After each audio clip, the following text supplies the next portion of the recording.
Eu saúdo a amada igreja com a graça e com a paz de nosso Senhor e Salvador Jesus Cristo. Amém?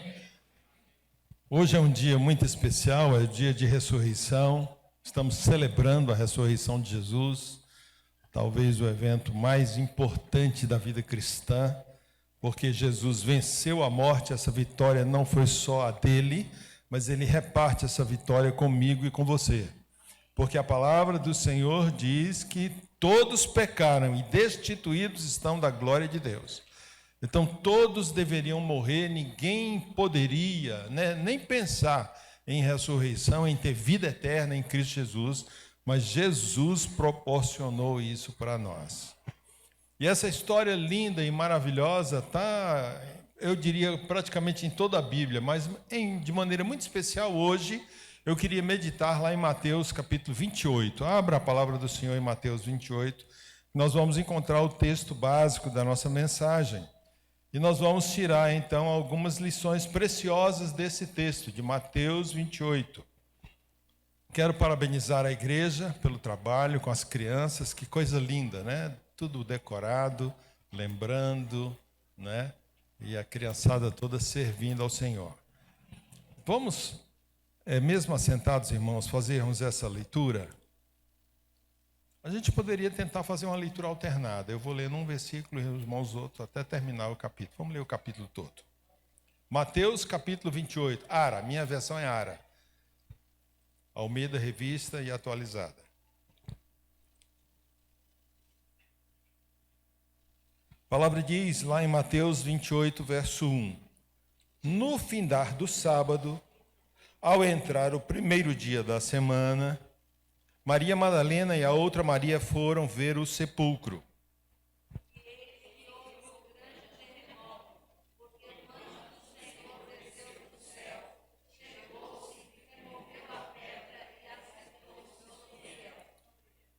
E o seu aspecto era como um relâmpago, e as suas vestes alva como a neve.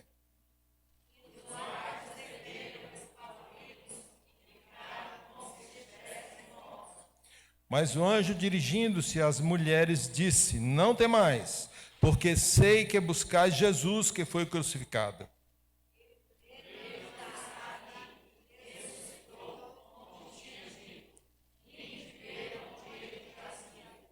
E depois depressa e dizei aos seus discípulos que ele ressuscitou dos mortos, e vai adiante de vós para a Galiléia, ali o vereis, é como vos digo.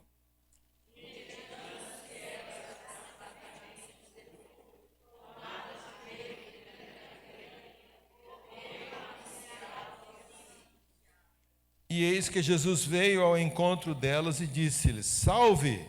E elas, aproximando-se, abraçaram-lhe os pés e o adoraram.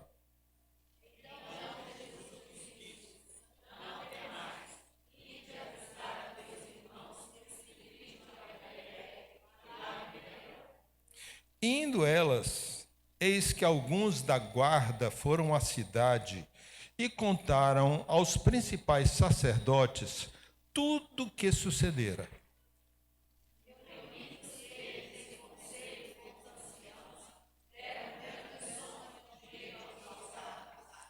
Recomendando-lhes que dissessem, vieram de noite os discípulos dele e o roubaram enquanto dormíamos.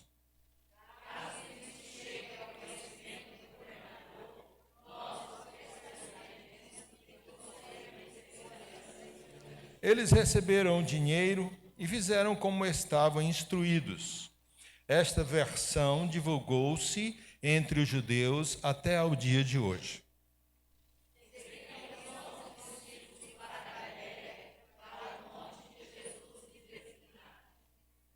E quando o viram, o adoraram, mas alguns duvidaram.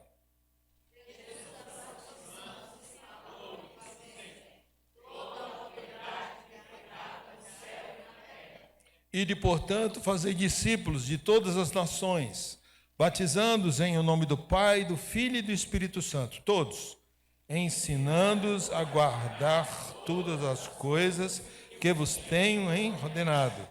E eis que estou convosco todos os dias, até a consumação do século. Vamos orar? Ore, peça a Deus que fale conosco. Pai querido, acabamos de ler uma porção tão preciosa da Tua palavra, que narra, ó Deus, o fato da ressurreição do Teu Filho Jesus. Queremos tirar lições para a nossa vida e que o Senhor nos direcione pelo poder do Teu Espírito para realizar aquilo que o Senhor deseja.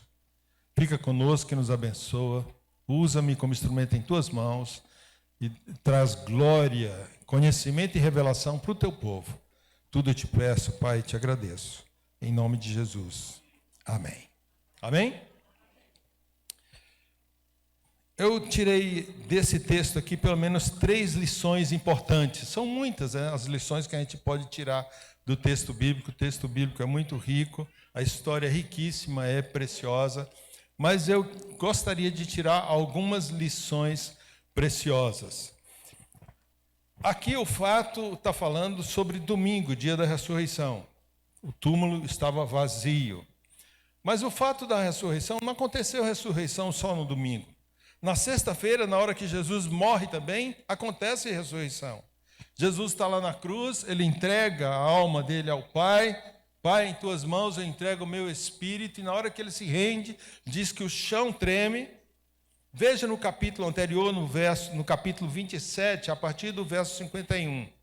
Eis que o véu do santuário rasgou-se em 2 partes, de alto a baixo. Isso aí, irmãos, é trazendo a possibilidade de termos comunhão com Deus na hora da morte de Jesus. Então, a morte de Jesus traz, em primeiro lugar, essa comunhão. O véu do santuário era algo fortíssimo. Há quem diga, os pesquisadores, que se você pegar 2 parelhas de cavalo, amarrasse de um lado desse véu e do outro, e espantasse para rasgar o tecido no meio, ele não se rasgaria. Os cavalos não teriam força suficiente. Mas o texto bíblico diz que na hora que Jesus entregou o seu espírito ao Pai, o véu se rasgou, não de baixo para cima, mas de alto para baixo, de Deus para os homens. Amém? Era o local que separava o quê? O local santo do local santíssimo, o santo dos santos. Onde, simbolizado pela arca, ficava a presença de Deus. Era um local tão santo dentro do templo que o sacerdote, para entrar nesse local, ele matava um cordeiro lá fora, no altar, pegava o sangue, se purificava com esse sangue e levava parte desse sangue lá para dentro do santo e depois do santo dos santos.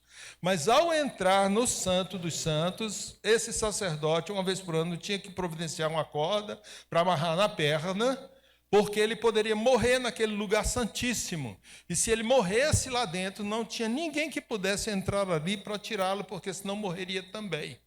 E aí eles puxavam pela corda e tirariam o morto lá de dentro. Tão santo era aquele lugar. E interessante que a arca era toda feita de ouro, não é? Por dentro e por fora, mas o corpo da arca, a lateral e a parte do fundo era feita de madeira de acácia. E essa madeira simboliza nós. E o que foi que Deus fez conosco? Deus nos revestiu de ouro por dentro e por fora. Quando Deus olhasse para a arca, ele só via ouro, mas nós estávamos incluídos ali.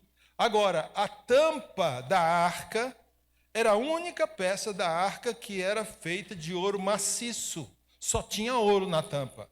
E essa tampa chamava-se o propiciatório, né? Por isso que a Bíblia diz que ele, Jesus, é a nossa propiciação. Ele é o nosso propiciatório. Quando o sacerdote entrava com aquela bacia de sangue lá dentro do Santo dos Santos, aquele lugar tão sagrado, tão separado, na hora que ele derramava o sangue na tampa do propiciatório e aquele sangue escorria na lateral da arca, Deus olhava dos céus e liberava perdão a partir daquele ritual para todo o povo de Israel que estava reunido no templo lá fora. Amém? Então era o sangue que traria o quê? Perdão, comunhão, restauração para o povo. Para vocês verem a importância. Agora, esse local tão santo que esse ritual era feito em épocas distintas, né? Então, era separado por esse véu. Mas na hora que Jesus morre na cruz, na sexta-feira, não no domingo, mas na sexta, que que ele entrega o seu espírito ao Pai, o véu é rasgado de alto a baixo. Deus dizendo, agora qualquer um pode ter comunhão comigo por meio do meu Filho Jesus Cristo. Amém? Então é um privilégio muito grande. Por isso, irmãos, a gente tem que orar, a gente pode clamar ao Senhor, pode se ajoelhar, pode pedir misericórdia ao Senhor. O Senhor está aberto para ouvir o nosso clamor, assim como o sacerdote tinha esse privilégio. E naquela mesma hora, não somente isso aconteceu, porque veja o que o texto bíblico diz a partir do verso 51, estou no capítulo 27. Eis que o véu do santuário rasgou-se em duas partes, de alto a baixo, tremeu a terra, fenderam-se as rochas. Agora o 52 diz, abriram-se o quê? Os sepulcros, e muitos o quê? Corpos de santos que dormiam, ressuscitaram. Não só houve a ressurreição de Jesus no domingo, pela manhã, que nós estamos comemorando hoje, não é? Mas na hora que Jesus morreu, a terra tremeu, e muitos santos que tinham morrido, que vão ressuscitar no último dia, ressuscitaram naquele momento para declarar o poder da morte de Jesus gerando vida em nós. Glória a Deus por isso. Glória a Deus por isso. Logicamente, essas pessoas ressuscitaram com o corpo não de glória, mas o corpo que eles tinham, né? Estrutura humana. Viveram mais um pouco, alguns anos, depois morreram de novo, foram para a sepultura. E esses santos, como nós também somos santos e fazemos parte da igreja de Jesus, haveremos de ressuscitar no último dia, quando Jesus voltar, para arrebatar a sua igreja. E os mortos em Cristo ressuscitarão primeiro. Depois nós, os vivos, os que ficarmos, seremos arrebatados e teremos um encontro com o Senhor nos ares, e assim estaremos para sempre com o Senhor. Assim diz a palavra de Deus. Está narrado isso lá em Tessalonicenses, não é? Então, quer dizer, o arrebatamento da igreja, ele vem arrebatar os mortos. É interessante que ele diz, a primazia dos que morreram.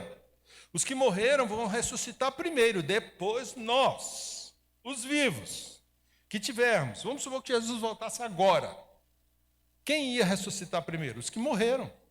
Desde Adão, que foi salvo, a primeira pessoa do mundo que foi salva até hoje, que estão dormindo lá na cova, eles haverão de ressuscitar e ter um encontro com o Senhor nos ares. Depois nós, os vivos, seremos arrebatados, tirados da terra para ter esse encontro com o Senhor. Vai ser um dia tremendo, um dia, eu diria, assustador. Por quê? Imagina um piloto de avião que é crente e de repente ele desaparece do avião. Cadê o homem? O avião está sem piloto. O carro que está viajando na estrada, quem está dirigindo é um crente. E de repente o Senhor levou ele. Cadê o carro? O carro está desgovernado, não tem mais motorista. Isso no mundo todo. Vai ser um transtorno. Um médico que está operando que é crente. Jesus leva. Não é? Ou então um paciente que está em cima da mesa, quase para morrer. Jesus leva, arrebata também, não é? Então, irmãos, vai ser um dia assim glorioso, e eu creio. Eu tenho estudado um pouco de escatologia. Eu creio que está tão perto esse dia da volta de Jesus. E nós, como igreja, temos que ficar acordados, temos que despertar, não é? A sua ênfase, em primeiro lugar, na sua vida tem que ser Deus. Deus em primeiro lugar.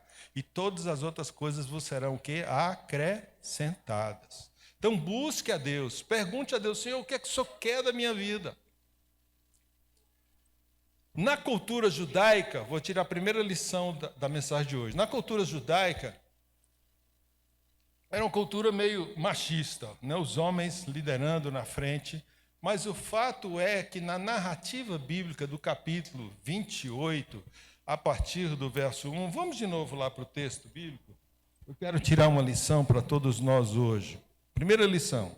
No fim do sábado, ao entrar o primeiro dia da semana, que é domingo, depois de sábado vem domingo, Maria Madalena e a outra Maria foram ver o sepulcro. E eis que houve um grande terremoto, porque um anjo do Senhor desceu do céu, chegou-se, removeu a pedra e assentou sobre ela. O seu aspecto era como de um relâmpago e as suas vestes alvas como a neve. E os guardas tremeram espavoridos e ficaram como se estivessem mortos. Mas o anjo dirigiu-se a quem? Às mulheres. E disse: não temais, porque sei que buscais a Jesus que foi crucificado. Ele não está aqui, ressuscitou como tinha dito. Vinde ver e ele jazia, onde ele jazia. Né? E depois, no verso 7, depressa, e dizei aos seus discípulos que ele ressuscitou dos mortos e vai adiante de vós para a Galileia, ali o vereis, e é como vos digo. O anjo apareceu às mulheres que estavam lá, no sepulcro, porque foram lá. E quem primeiro teve o privilégio de anunciar a ressurreição de Jesus foram as mulheres. Olha o privilégio que Deus deu agora para as mulheres. As mulheres que não tinham tanta voz assim, eram mais os sacerdotes, né? Agora, no momento da ressurreição de Jesus, como as mulheres acompanhavam tão pertinho a obra de Jesus, elas receberam o privilégio de anunciar a ressurreição do Senhor. E para avisar para quem? Para os discípulos.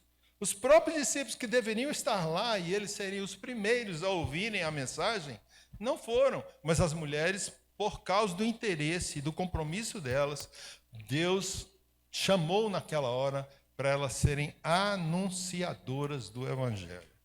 Não somente o anjo de Deus fez isso, porque a narrativa bíblica diz, e retirando-se ela, no verso 8, apressadamente do sepulcro, tomada de medo e grande alegria, correram e anunciaram aos discípulos. E eis que Jesus agora veio ao encontro de quem? Delas. E disse: salve! E elas, aproximando-se, abraçaram-lhe os pés e o adoraram. Então Jesus lhes disse: não temais, ide avisar a meus irmãos que se dirijam à Galileia e lá me verão. Não só o anjo deu a primazia para as mulheres, mas Jesus endossou essa primazia para as mulheres, apareceu para elas e disse: vocês, mulheres, vai atrás dos meus discípulos, falem que eu estou indo para Galileia, é lá que eu quero encontrar com eles. Eu tenho algo de novidade para falar com eles e eles experimentarem essa novidade comigo. Amém? Aí eu fico pensando, por que aconteceu desse jeito? E eu queria deixar uma ênfase no coração das irmãs. Minhas irmãs que estão aqui hoje, Deus quer usar a sua vida como anunciadora da verdade do céu para essa terra. Amém? Amém? Então se coloque à disposição. Se disponha a ser usada por Deus. Eu tive o privilégio de ir lá na Coreia, um congresso que houve lá. E fiquei muito empolgado, mas desde a época do seminário, há muitos anos atrás, eu acho que 40 anos atrás, eu li aquele livro A Quarta Dimensão, do Paul Yong-cho, que hoje talvez seja a maior igreja do mundo. Eu lembro que naquela época, a igreja do Paul Yong-cho já tinha 700 mil membros. Quer dizer, chegando quase 1 milhão de membros. Agora imagina uma igreja só, com mais, né? Com 1 milhão de membros. E eu tive o privilégio de estar lá nessa igreja. Eu tive o privilégio de ser ministrado por ele também. Eu tive na igreja dele lá, pessoalmente. Não é? É um negócio assim assustador. Você fica, meu Deus do céu. Mas eu lendo a história dele, e depois compre esse livro, né? A Quarta Dimensão, e tem muitos outros livros que falam da história dele. Ele enfatiza que no começo da história dele, ele não valorizava, porque a cultura coreana não valoriza as mulheres. As mulheres, para lá, quem lidera mesmo são os homens.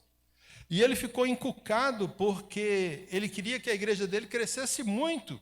E Deus falou ao coração dele que ele tinha que usar as mulheres na igreja, para serem líderes de pequenos grupos, nos grupos familiares. Por que não usar mulheres?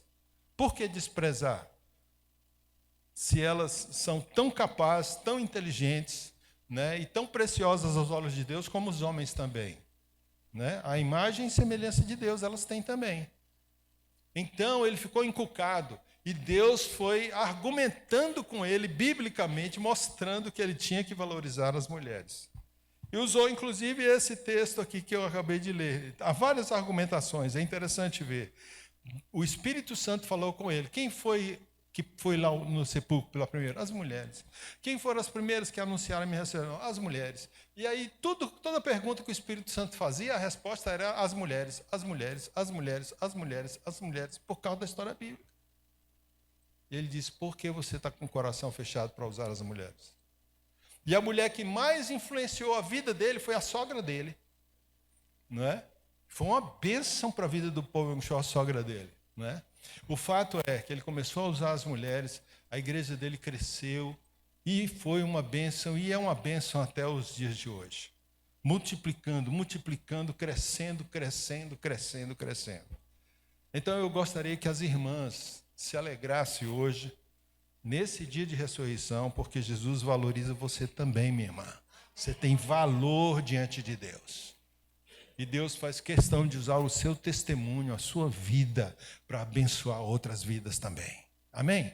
Essa era a primeira grande lição que eu queria tirar para a noite de hoje. Essa valorização no clima, né, da ressurreição com relação às mulheres. Um outro ponto que é um ponto delicado e triste, porque a história do mundo, irmãos, é assim. Nós estamos no mundo tereis aflições, né? Mas tem de bom ânimo, eu venci o mundo. Então, no mundo sempre vai ter problema, sempre vai ter dificuldade. Eu diria não somente no mundo lá fora que não é cristão, mas até no meio dos cristãos também pode haver problemas e dificuldades. Não desanime por causa disso. Olha o fato que aconteceu aqui nessa narrativa bíblica a partir do verso 11. Indo elas, eis que alguns da guarda foram à cidade e contaram ao quem? Aos principais o quê? Sacerdotes. Sabe os guardas que estavam guardando o túmulo de Jesus para que ninguém mexesse?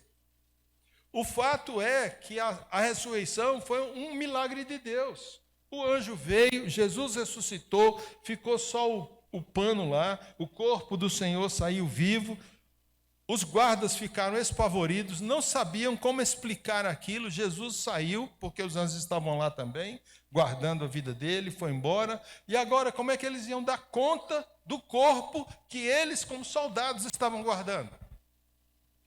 E aí eles foram anunciar essa nova realidade a quem? Aos sumos principais sacerdotes do que sucedera. Os principais sacerdotes daquela época. Quem eram os principais sacerdotes? Os religiosos judeus da época. Os homens que controlavam a religião da época. E é triste essa história ver como esses homens estavam também com a mente corrompida. Por isso, irmãos, que a gente tem que se converter verdadeiramente ao Senhor.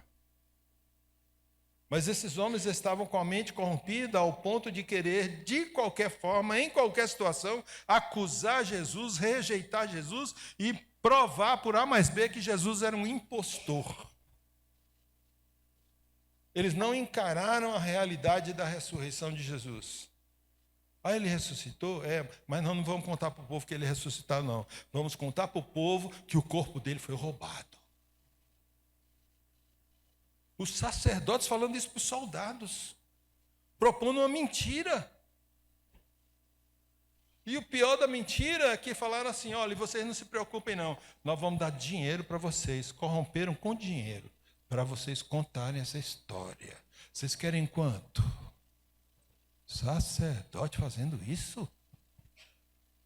Criou a mentira, ainda corrompeu.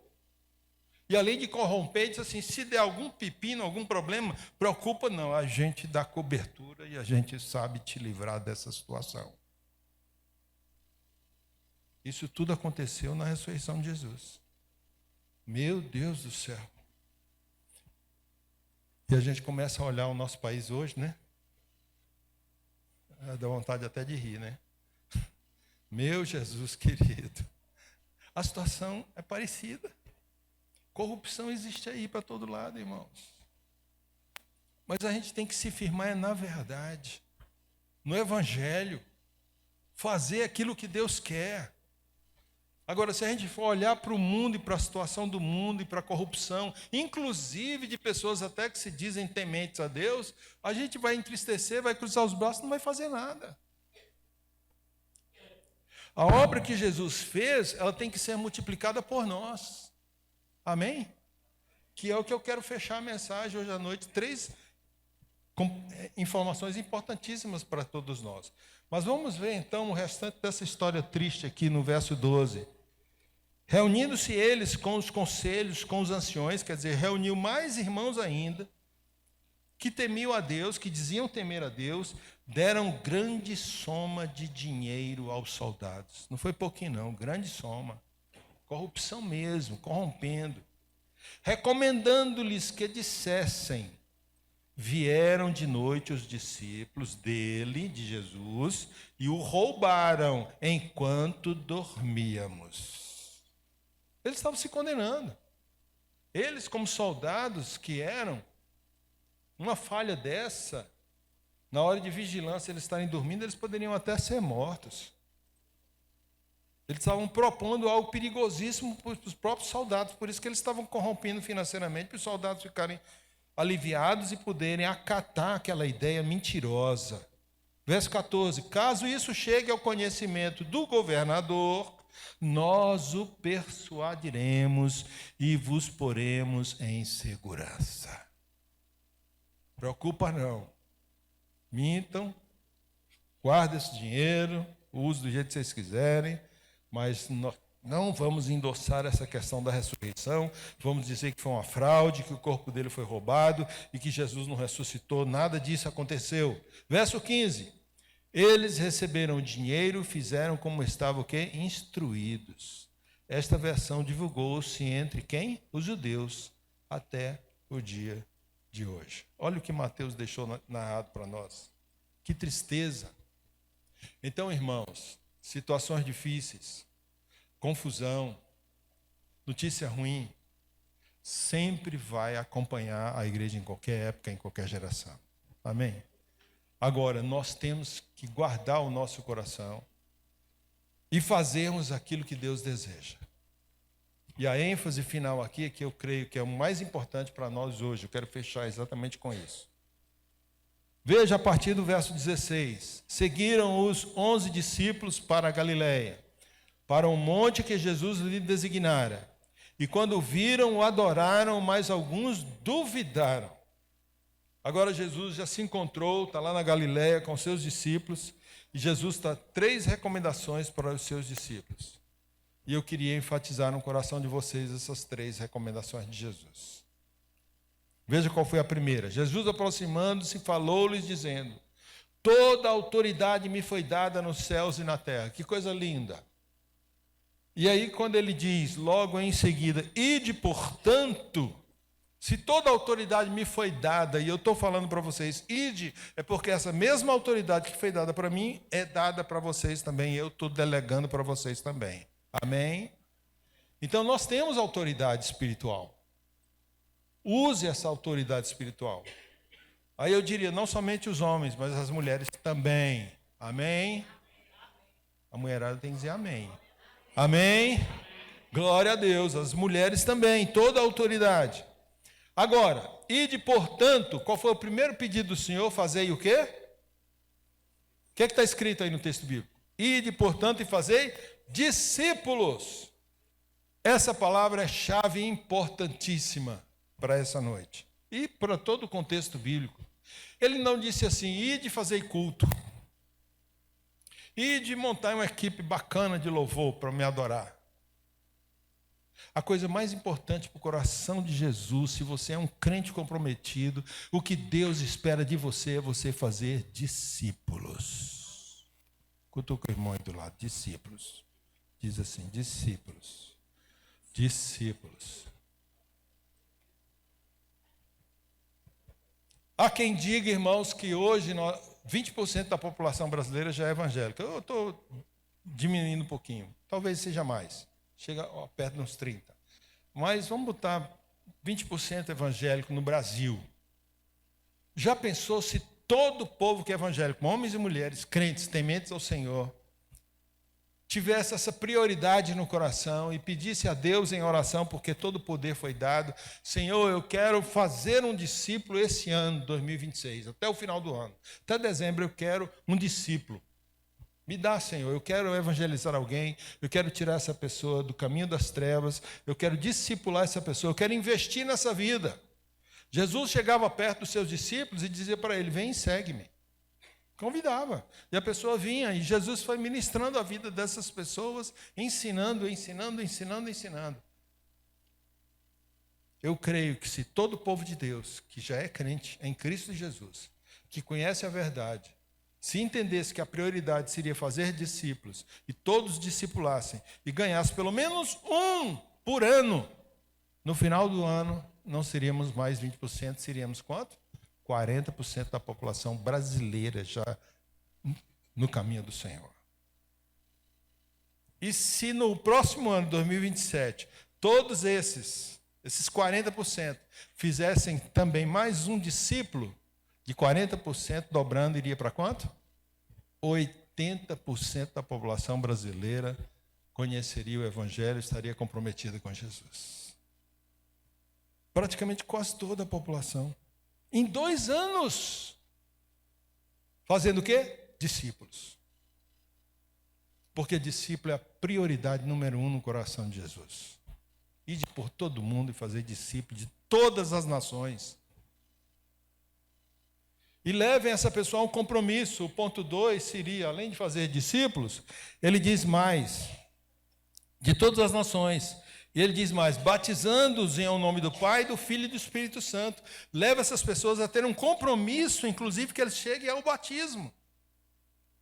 Reconhecendo que eles serão lavados, redimidos, perdoados, serão vidas novas e Deus vai usar com poder a vida deles a partir de agora. E há quem diga que um novo convertido evangeliza muito mais do que um velho convertido. É mais fácil uma pessoa nova que se chega para a igreja, se converteu ontem, trazer uma pessoa de fora do que, às vezes, uma pessoa que tem 10, 15, 20 anos já do evangelho. Porque a amizade dele ficou só entre os evangélicos.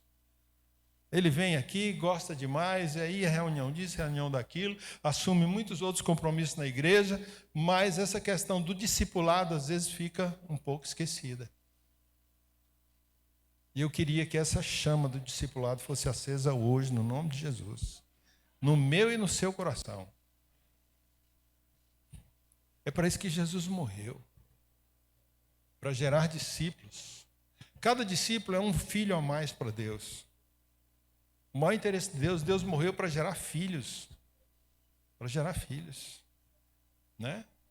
Quando a gente morrer, a gente vai para a eternidade, a gente vai celebrar a Deus, vai experimentar a glória do Senhor, coisas tremendas. Mas enquanto estiver aqui na terra, irmãos, o contexto é esse, é de corrupção e de salvação. Só tem essas duas realidades aqui na terra.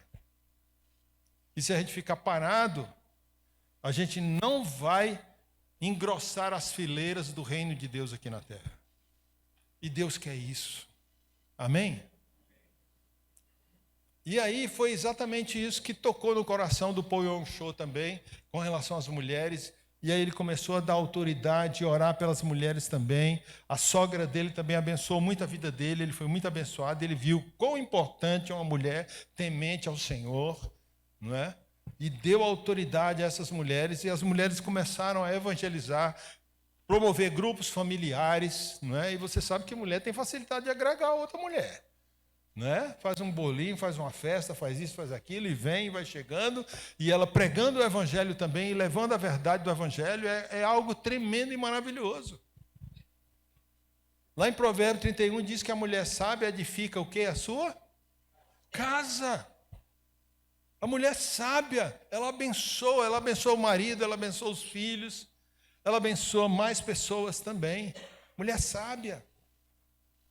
Então, seja essa mulher sábia, se disponha. E você, santo varão, seja um santo varão nas mãos do Senhor, seja um multiplicador de discípulos na terra, que essa é a maior obra que Deus espera de mim e de você.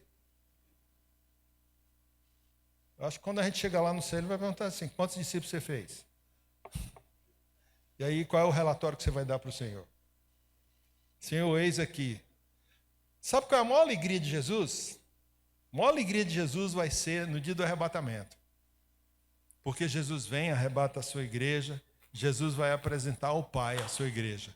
Agora imagina Jesus chegando com toda aquela multidão de remidos e salvos e diz: Pai, o Senhor confiou a mim e esses são agora todos eles, teus discípulos também. São meus irmãos em Cristo. Amém? Olha que coisa gloriosa. Apresentar diante do Pai. Essa é a maior alegria que Jesus vai ter. De ver a sua igreja transbordando. De ver vidas salvas. E é um benefício, irmãos, eterno. Se não for feito, é um prejuízo eterno. Já pensou um amigo, um vizinho seu, um parente seu morrer e eternamente para o inferno? E você conhecendo o Evangelho, tendo a oportunidade de falar para ele, de gerar nele, para ele ser um discípulo, você não fez. Então eu creio, irmãos, que esse ponto é fundamental para a vida da igreja, fundamental. Por isso que Jesus falou em primeiro lugar, e de fazer discípulos. E também não só fazer discípulos, mas leva essas pessoas a um compromisso de batismo. Batizando-os em nome do Pai, do Filho e do Espírito Santo, com a Trindade toda envolvida. Crendo no Espírito Santo que atua em nós hoje. E a última ênfase está no verso 20. Ensinando-os a guardar todas as coisas que vos tenho ordenado, e eis que estou convosco todos os dias até a consumação do século. Amém?